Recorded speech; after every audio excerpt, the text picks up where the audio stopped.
On set now is Mike Ryan. He is the Senior Vice President of Madison Performance Group.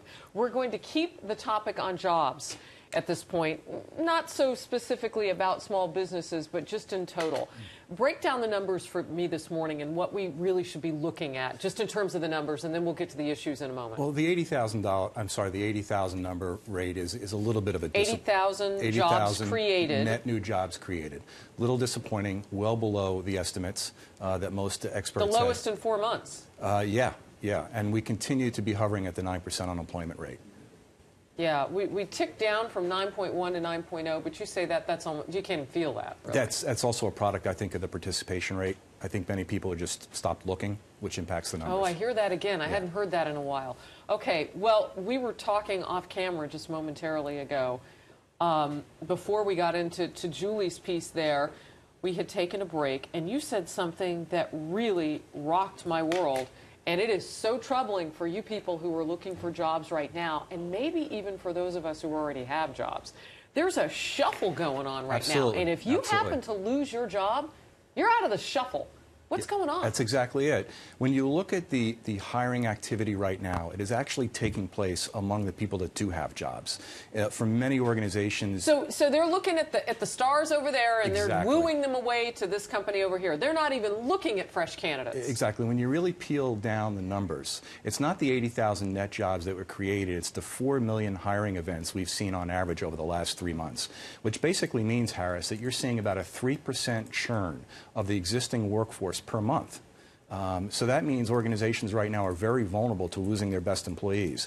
When you're a competitor of a company, why should you settle for somebody that's been out of work for about 6 months to a year when you can get a rising star from another organization? And that's exactly what they're doing. Wow.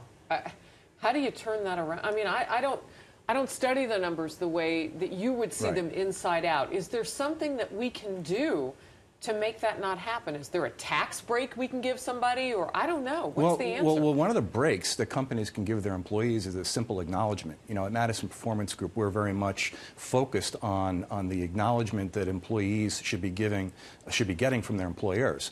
And a little recognition goes a long way towards changing that mindset. One of the surveys that we looked at just recently said about 5% of employees with an organization intended to stay with their current employer. You know, which basically means 95% of a workforce within a company are looking.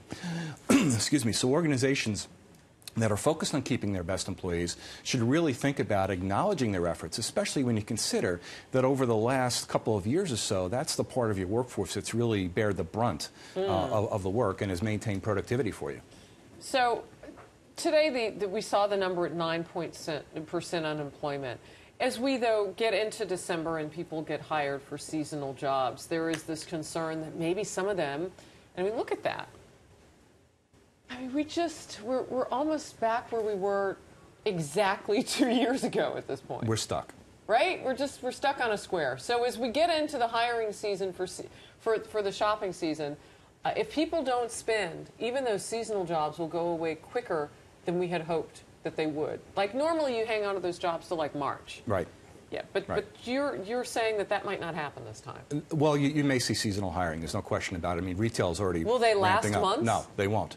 And for many people that are accustomed to higher-paying jobs, they're going to certainly be a step down for them. You know, the workforce right now is comprised of the high-potential employee who can bring a lot to the table, industry knowledge, competitive sets, etc. And then you have the unemployed worker who is going to be taking a step down and is going to be underemployed along those lines. So yeah, you're seeing that the trend right now between people that have been thriving in the workplace and people that have been unemployed for a while, there really is a major difference in terms of what they're going to be able to bring to the table and what they're going to get out of a job.